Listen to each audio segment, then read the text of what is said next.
Hello, everyone. My name is William Bell, and we are here again for another awesome phoenixNAP webinar. I have one of the most exciting topics that I have been able or been in a position to co-present in a while. I've got my friend Grant Jacobson from Pliops here. Welcome, Grant. Thank you. Good to be here with you, William. Absolutely. And so we've got super exciting topic today. If you've never heard of Pliops, prepare to be kind of floored. If you're in the high performance database, large scale data storage space, you're managing that for your organization, or if any of the metrics that we're going to talk about today around data storage and performance are of interest, prepare to be wowed. So with that, I'm going to kick it off. And we're going to start, as we always do, by announcing that we are going to be giving away a $250 Amazon gift card. Please stay to the end. I think we're going to send it out right afterwards instead of doing it live for privacy reasons. But we'll send that out to the winner post this webinar, and you'll be getting that via email with the email that you registered. So we're going to jump into our first poll today. I promise there won't be too many, but let's get a feel from the audience on what type of super data intensive workloads are you deploying today inside your organization, right? Where are you putting your time and effort around data storage, data management, etc.? Let's just see kind of what this looks like. Kind of expected. I mean, actually, I'm a little bit surprised. Like, looks like analytics is kind of leading the way here. I guess that's to be expected. But I figured it would be a lot more relational databases, right? I feel like everyone still has a ton of relational databases inside their organizations, and a lot of people struggle with performance around them. So a little bit surprised. Also a little surprised to see low turnout on the AI ML side. So 5%. We've got some pretty decent voting turnout as well. So I believe the statistics, no law of small numbers problems here.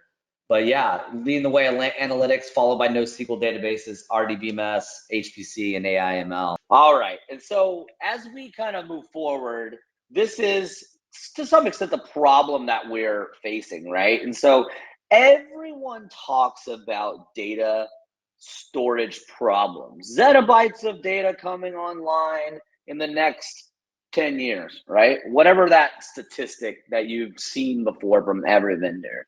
What is not as well covered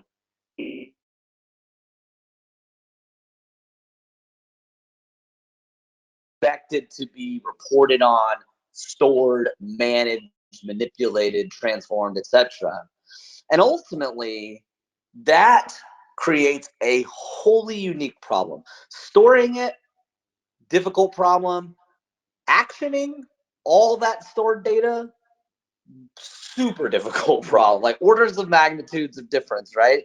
And when you look at like this this real-time data storage landscape, it's driven by this digitization of all of your businesses. Everybody that's on the call today, as you have upped your digital transformation game, you've started engaging with your customers in a technical way, your business partners, etc.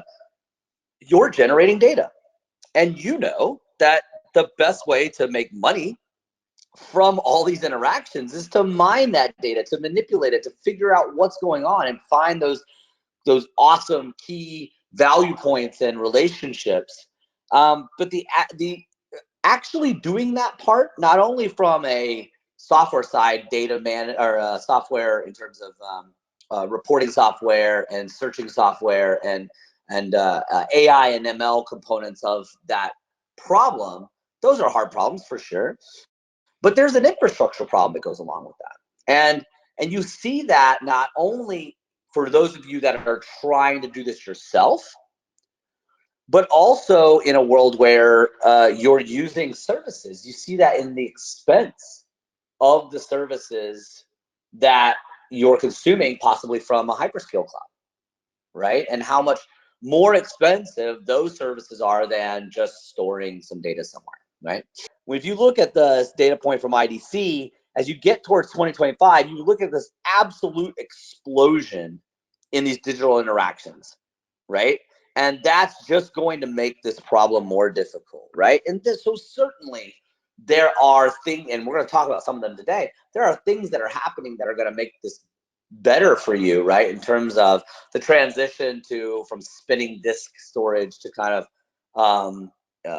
NAND storage, and getting that storage density up to a point where it's feasible, essentially, to store the data. But ultimately, that doesn't always equate to performance. It doesn't equate to reliability. And even still, you might be pushing the boundaries of like what you can architect in terms of cost effectively architect just in the raw size of disks. And so we're going to try to dive more into that problem as we go through this. And so ultimately, when you store all this data, from a business perspective, your hope is to turn all that data into real value for your organization, right?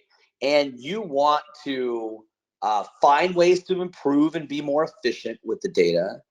You want to grow your company and your interaction activity with your business partners and customers.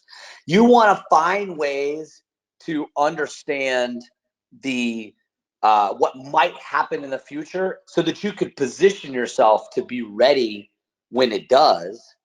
And ultimately, you have to do all of this while controlling costs, right? And that's where things get really difficult. And so we classify these challenges for data intensive workloads into three kind of key areas, right? We talked a lot earlier about scaling. We've touched on expenses and how expensive it can be. There's a whole element that we're not going to talk about a lot today, but if you've done some of our other webinars around data security, this idea of privacy, and I guess it kind of gets exposed to a lot of infrastructure people as kind of like data transformation and sanitization is a big deal. It's becoming even more important as we get through the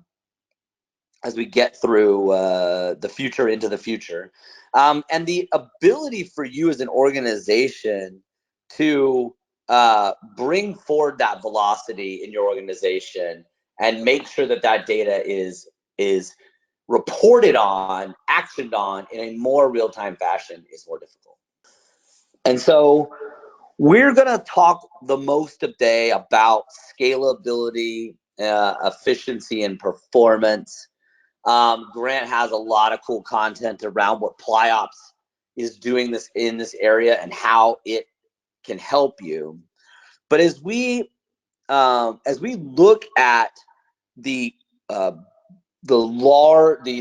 boundaries, I guess, of how you can solve these scalability issues, most people solve it with just big iron solutions, right?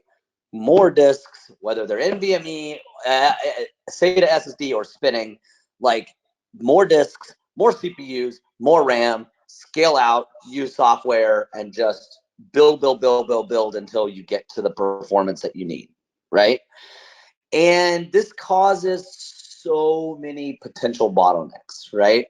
And every time one of our customers, we're talking to a lot of customers in this area, one of our customers thinks they've solved this problem, they run into a huge issue with something else, right? So one day they've got data storage, the action of writing to the disk is solved for the speed at which they're taking in data, and then the next day they realize that because they're writing so much that their read throughput's garbage and they can't actually get any data off of they can't do anything with the data that they've stored, or the network is saturated because there's just so much data exchange going on between clustered file systems and relational databases and things like that the networks choked out. Like, we've seen it all, right? And there's a ton of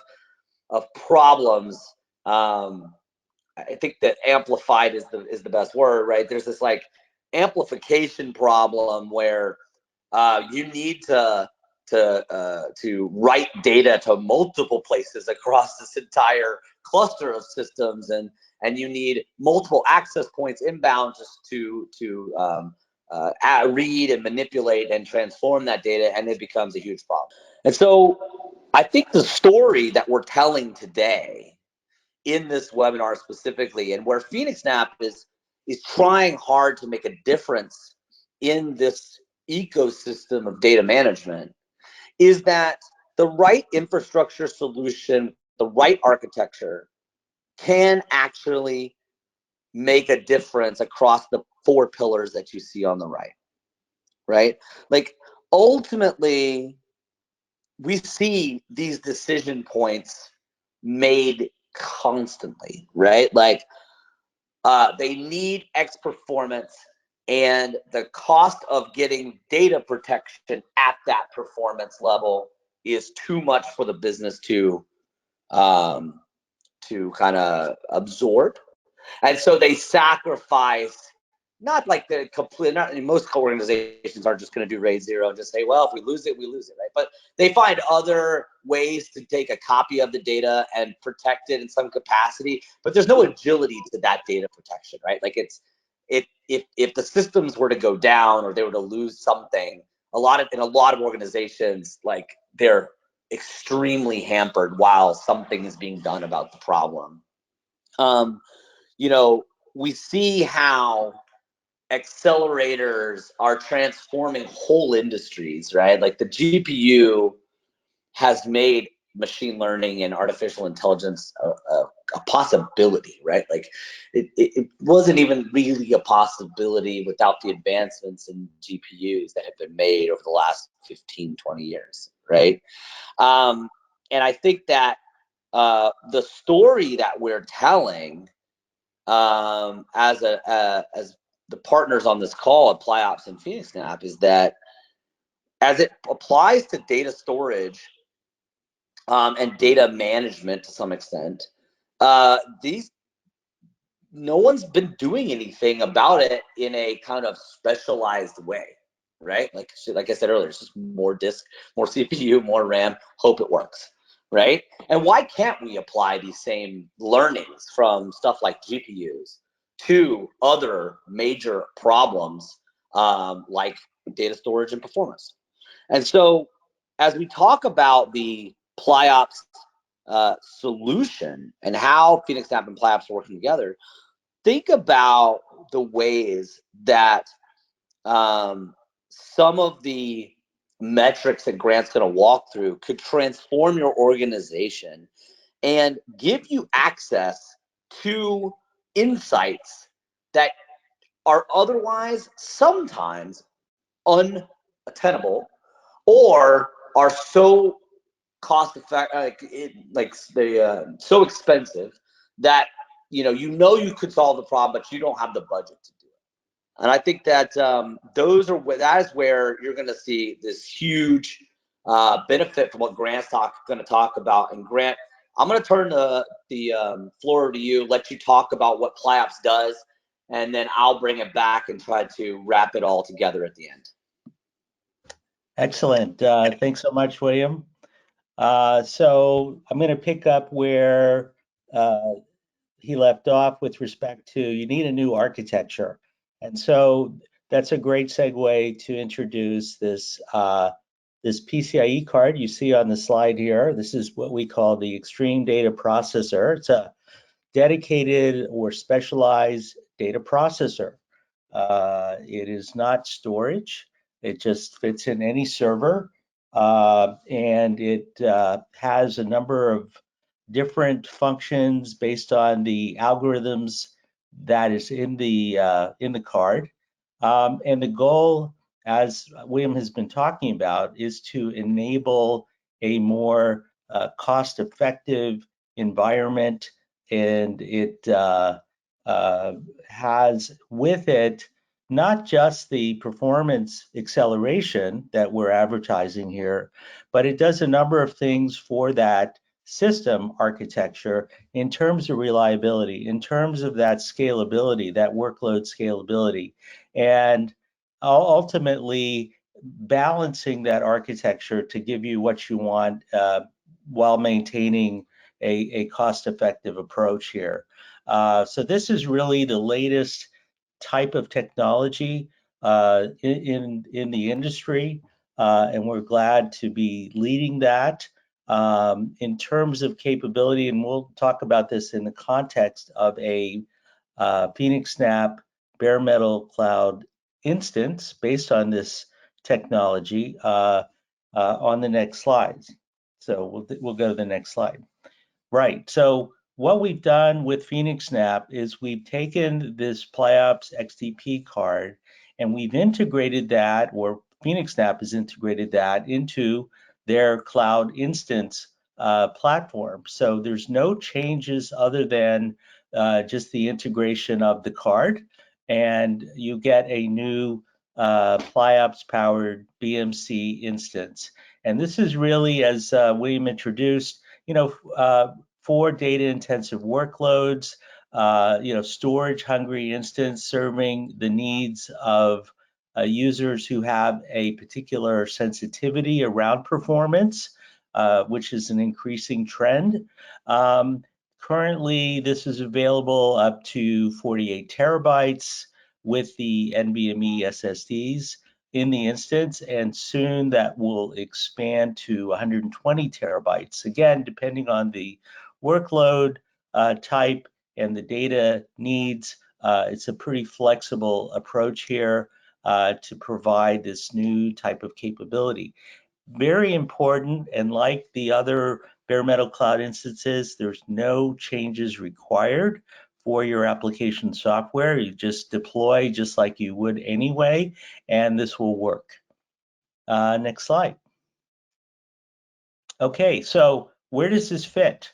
If you're thinking about your own needs, this is just a sample of the different industry segments that are already being served with this technology, fintech, ad tech, media and entertainment, and the commonality across these segments here, data intensive, yes, lots of data, transactional, and this is just a sample. So if you don't see your segment here, but you have a performance sensitivity or you have a data intensive workload, you have a database in there, you're probably a very good fit. So the next slide. This is another way to think about, where this fits for you. So William mentioned, database. This could be relational database there in the upper left, NoSQL databases, analytics, as was covered in the poll, and even storage-defined, software-defined storage here on the bottom left there. So this is, again, a kind of a sampling here, but databases tend to be very responsive to this technology. So if your workload has databases inside, that's going to help. On this slide here, just to kind of summarize what is happening with this new Pliops-powered instance, there is performance and acceleration up to 10x. There is, and I will speak about this on the reliability value, DFP, that is drive fail protection, and we'll talk about that, and relative to a hardware RAID 5 type of protection, that's up to 12x better.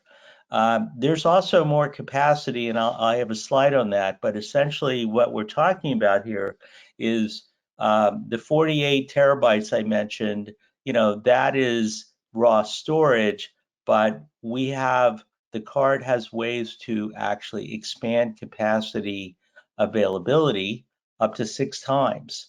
And I'll talk more about that. And again, so overall, what we're doing is we're making the environment a lot more efficient and therefore a lot more cost effective.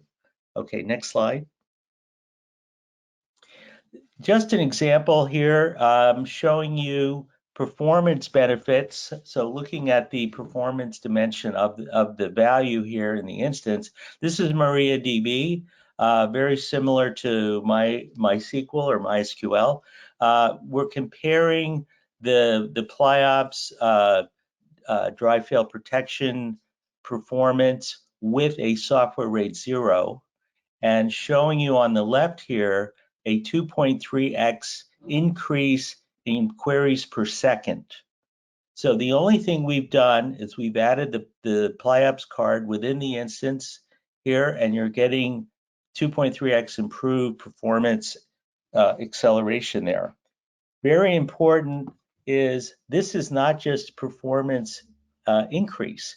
This is data protected performance because it includes the integrated RAID 5 type capability within the performance. So that's not an extra cost or anything like that. That's just one of the features of the card in the instance.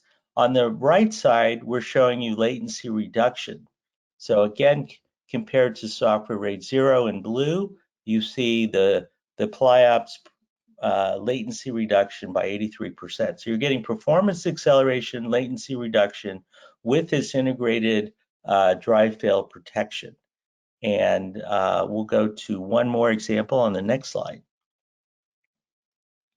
So we did a compare of a mixed workload here, and we're showing 11 times more performance versus a hardware RAID 5. So the previous was software RAID 0. This is hardware RAID 5 type capability with 4 SSDs, 11x for reads, writes, and obviously for the total here. And that's in terms of megabytes per second throughput. So really impressive performance gains here, again, with no changes to your software. Next slide. So let's talk about dry fail protection. So this is integrated in the capability. This comes because what the Pliops card within the instance is doing is actually managing the data flow between your application and those SSDs. And so they're controlling and managing that flow.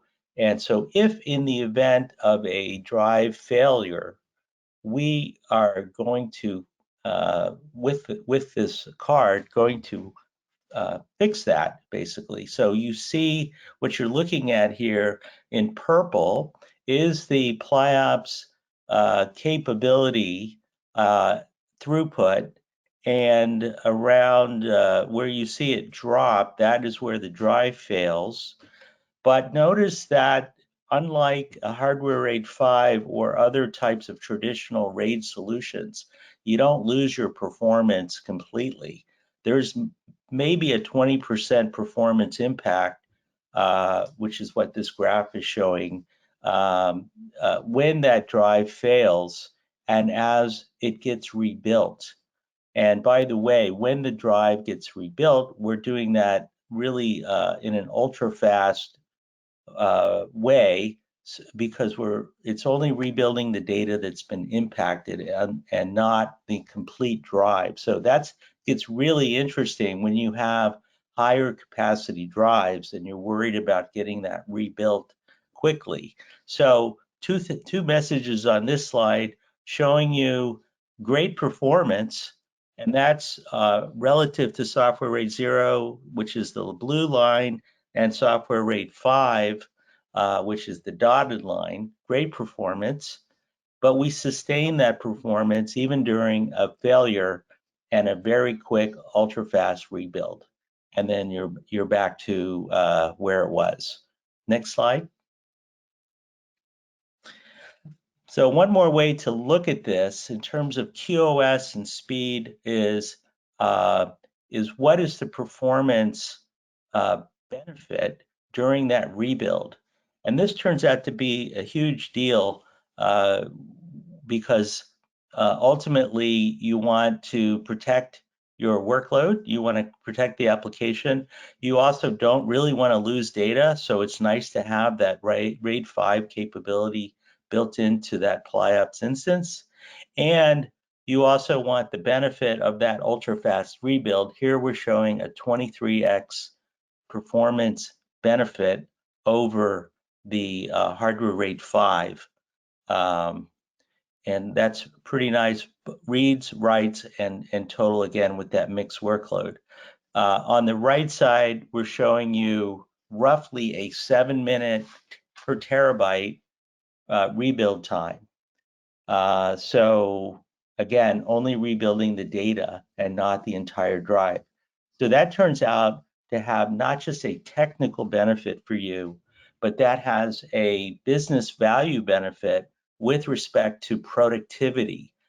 So your application continues to run, you're not without the data, and so on. And again, if you have performance sensitivity with this data intensive workload, that turns out to be a huge benefit. Next slide. Okay, I mentioned before we're going to talk about the capacity benefits here. And so really that's up to 6 times more than the physical capacity. And we get that because the Pliops card, by managing the data flow, it also includes some inline compression.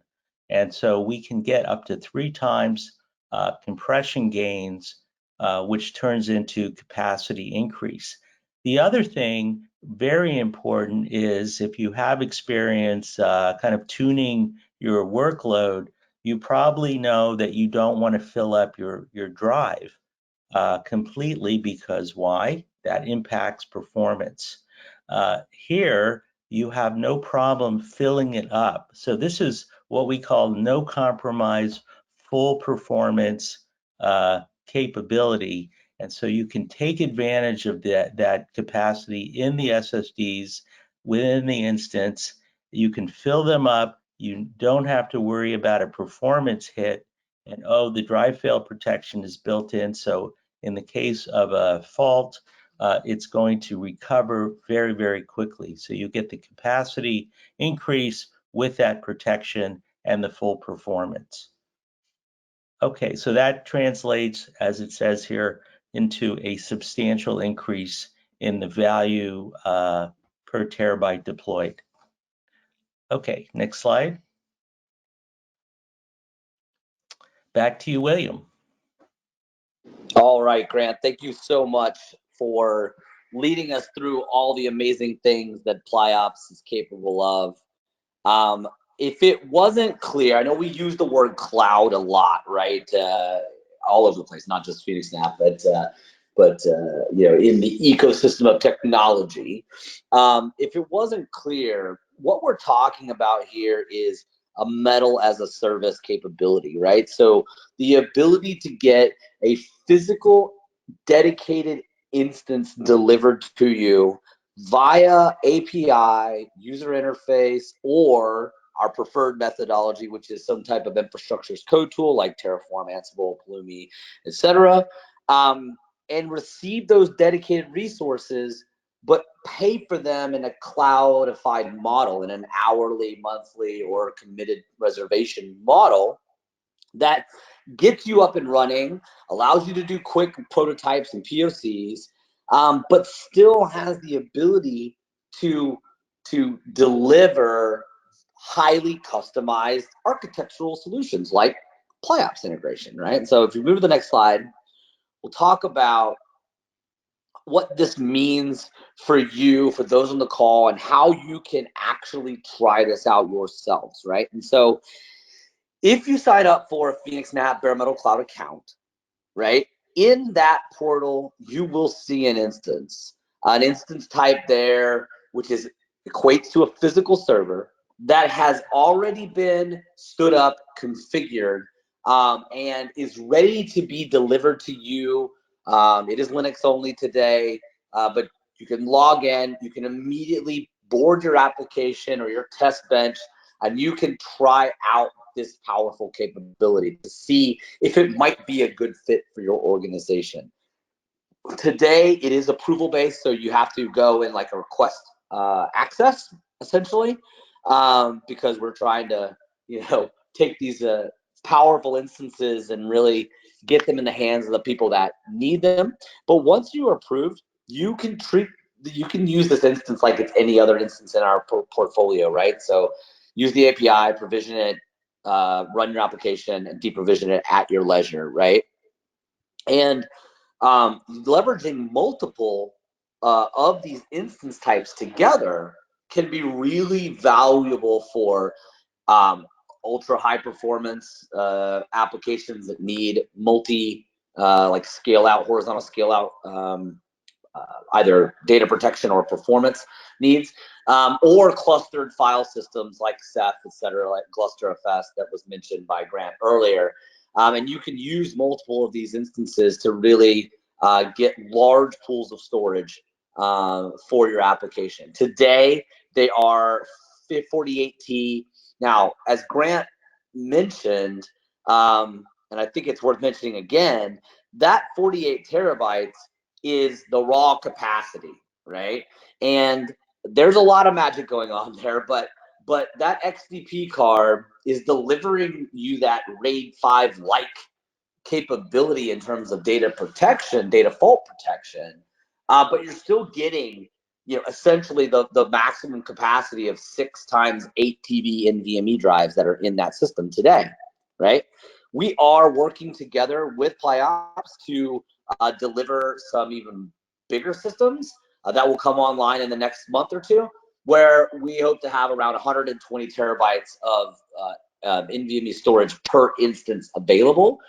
And those instances will be showcasing, we didn't get too technical today, but we'll be showcasing Pliops' ability to increase the wear protection of some of these newer types of NVMe drives that are more higher density, right? So the new build that's going to come in the next month or so will have 30 terabyte NVMe drives that are notoriously, not unreliable. I guess they don't have great wearability, right? So if you use them a lot, they can wear out like any NVMe drive ultimately will, or any NAND based drive ultimately will. But they can wear out really fast. They're meant for just storing data essentially.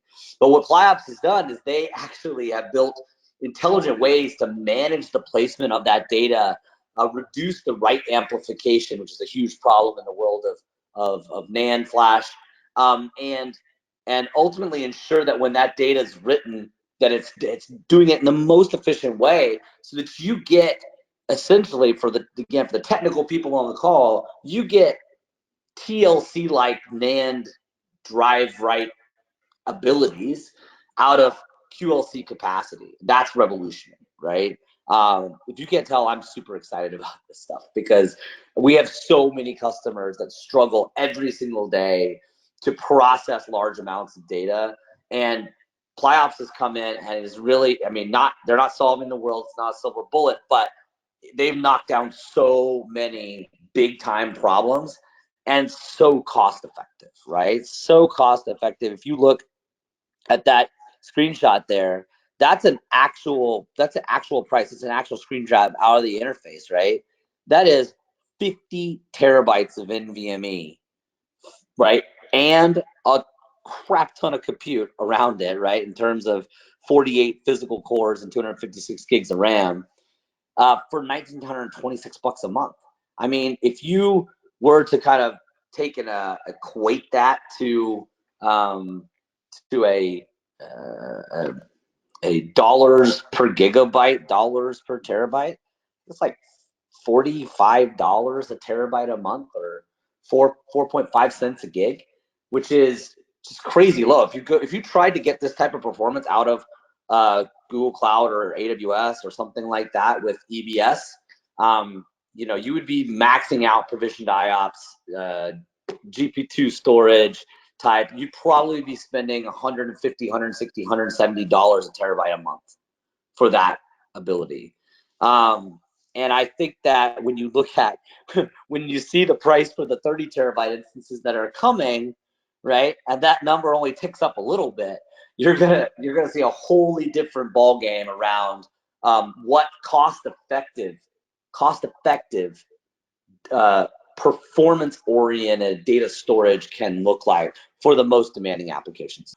And so ultimately, we don't have to cover all these again, but if you're looking to improve the performance of your data intensive application, if you're looking to build large scale software defined storage pools, if you're in the real time analytics business or IoT, places where you're just dealing with tons of real time data, I highly suggest you reach out and talk to us about what the combination of phoenixNAP and Pliops can do for your business.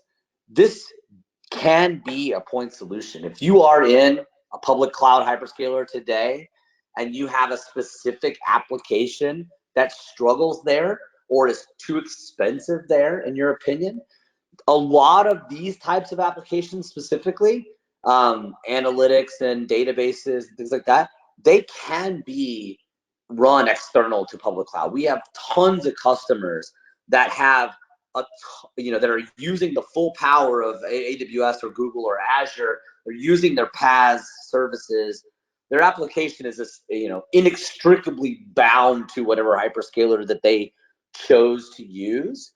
But ultimately, they have some applications that are more demanding than others. They're literally building them on top of the VM construct of that hyperscaler. They're attaching them over a network to the rest of their applications. They're managing all those databases, Aerospike, Spark, Elastic, whatever it is on the data storage side. And if you're doing that, that can be done in our bare metal cloud offering, and it can be network adjacent to a public cloud service. And to kick all this off, right, we are going to allow you, if you sit down and you talk to us, right, phoenixNAP will work with Pliops and we will sponsor some of these instances so that you have no cost but your time to try out your application, right? To see if it can benefit from what we're mutually offering together.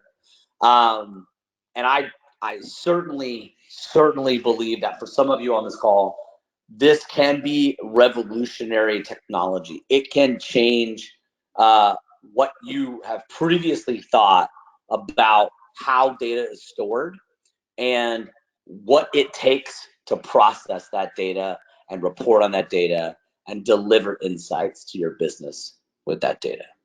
So we'll launch that last poll question.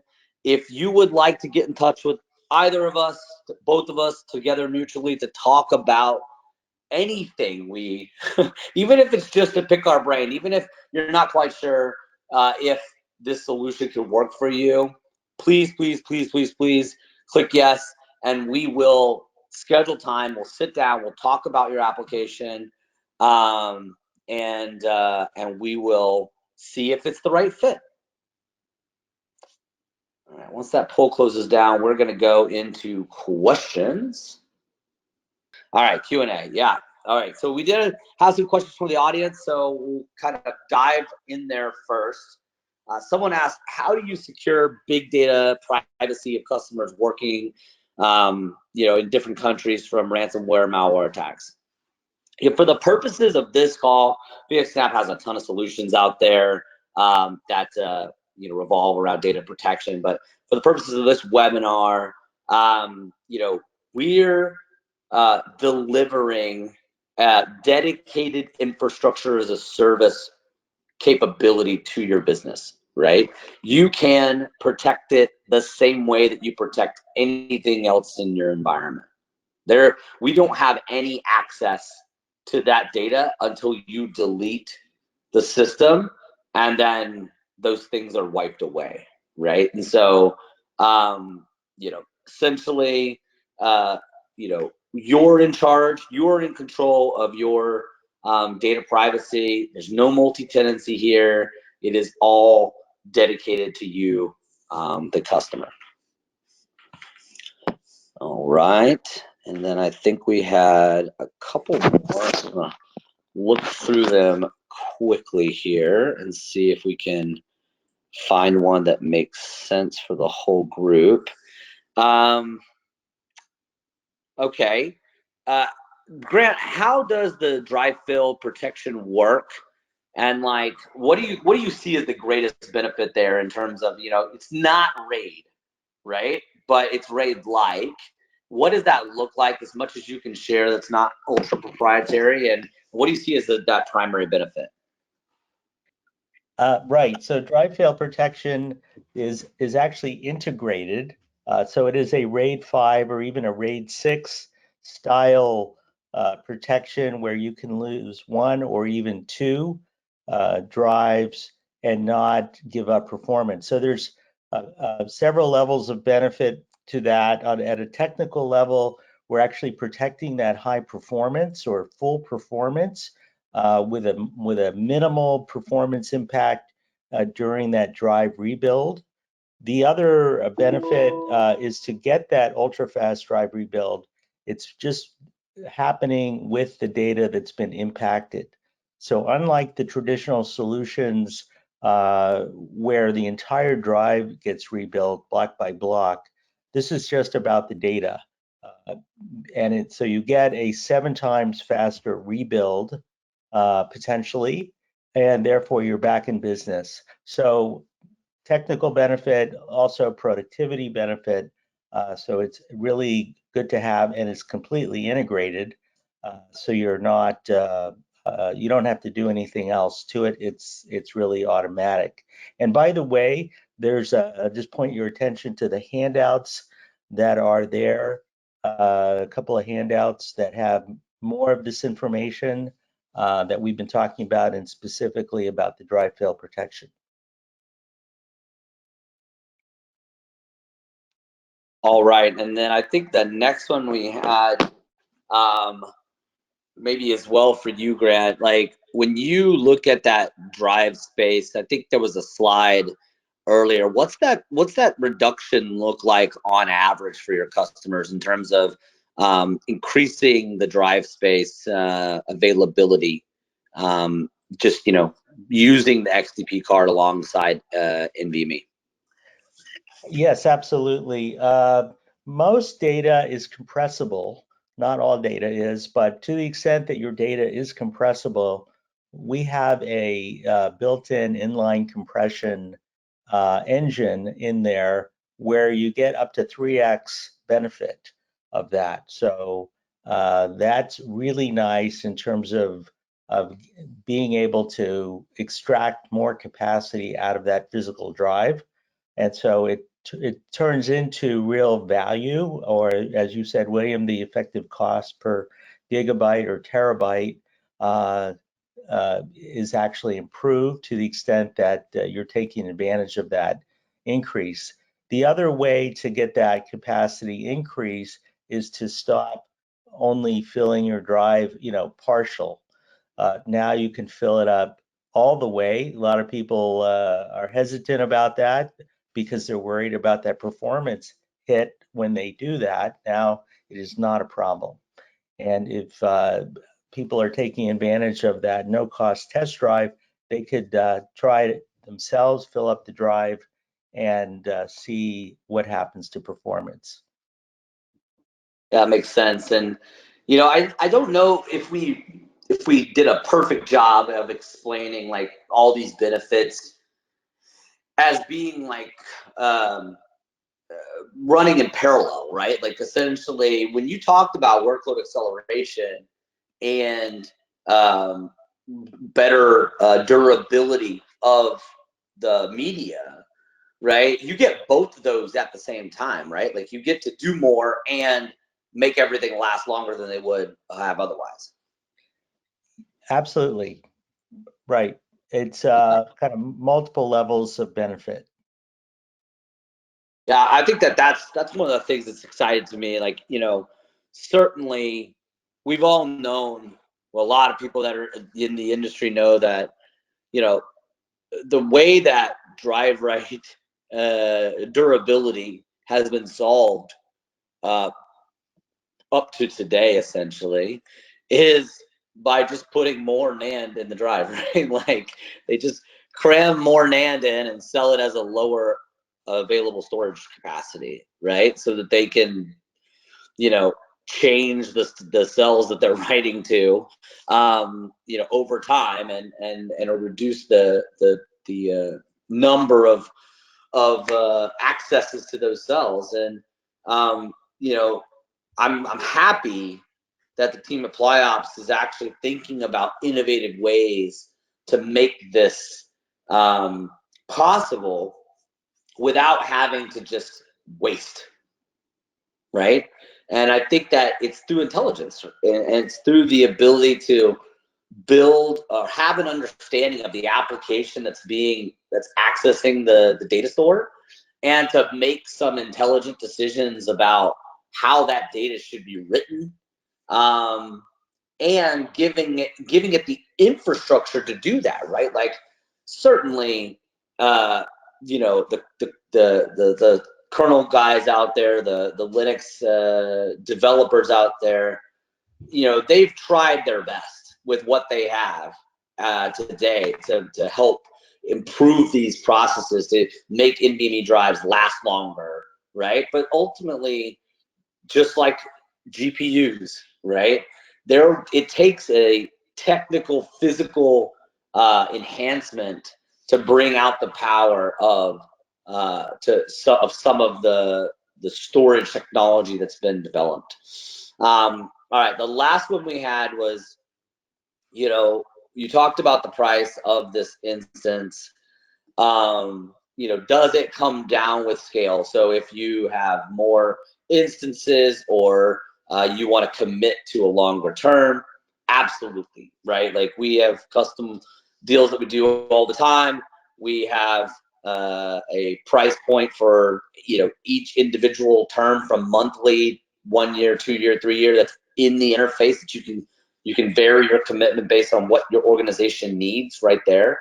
And then I think that the biggest thing that I would point out is that when we sit down and we talk with you, we will be able to give you a very clear understanding of what we think it will take, how much that will cost, and how quickly we can deliver on that for you.